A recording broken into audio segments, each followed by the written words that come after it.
The breaking news tonight, disturbing, very disturbing new details of the desperate exodus from Afghanistan. The State Department just saying that about 1,500 American citizens may still need to get out with just 6 days before the U.S. withdrawal is complete. Let's get some more from the top Republican on the House Foreign Affairs Committee, Congressman Michael McCaul of Texas. Congressman, thank you so much for joining us. As you heard earlier today, the Secretary of State, Tony Blinken, says up to 1,500 Americans may still need to be evacuated from Afghanistan. Only a few days left. How much faith do you have that the U.S. military can get everyone, all of them, out, including all those allies, Afghan allies who worked with the U.S., who risked their lives for the U.S.? How much faith do you have that all of these people will get out before August 31st? None. I don't think it's humanly possible. Chairman Meeks and I had basically a conference-wide member briefing classified with the Secretary of Defense, State, Joint Chiefs of Staff. I can't get into the details, but I don't see how in 6 days we can get out what I think is a higher number of American citizens, not to mention the Afghan interpreters who have been left behind. And we promised them we would get them out of there.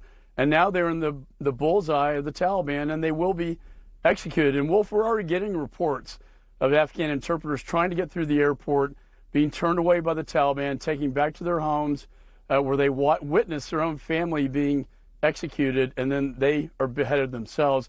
This is a horrific nightmare taking place. It will take days for the military to retrograde 6,000 troops to get out of country. So you're really only talking about a couple days left to process, get the SIVs out, and the American citizens. Now, this is all based on the hope that once we pull out on August 31st, that the Taliban will keep that airport open to air flights to the United States and our allies to get the remaining people out of there.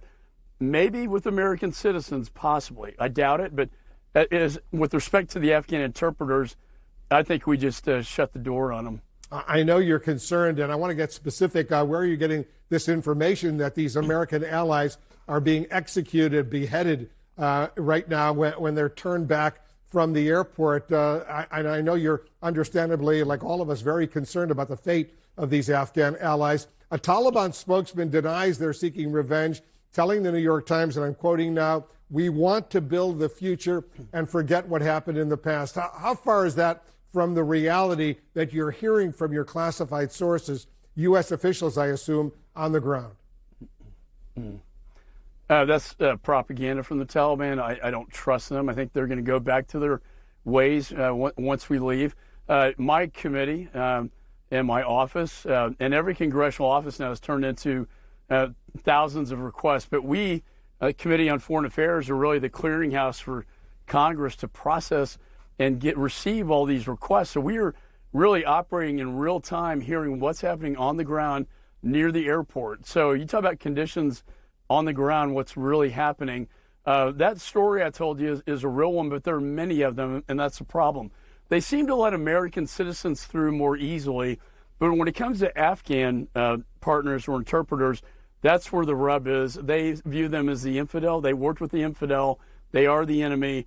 They will smash their cell phones. They will rip up their SIV applications, and in several cases, they return them to their homes and execute them. Just talked to Michael Waltz, who is a Green Beret.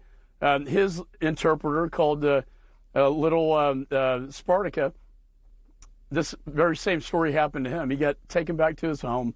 He had to witness his family being executed, beheaded, and then they executed him. This is real stuff. I don't think the press is reporting it enough, but this is the Taliban. Well, these are heartbreaking stories indeed. We will stay in close touch with you, Congressman. Thank you so much for joining us. No, thanks, Wolf.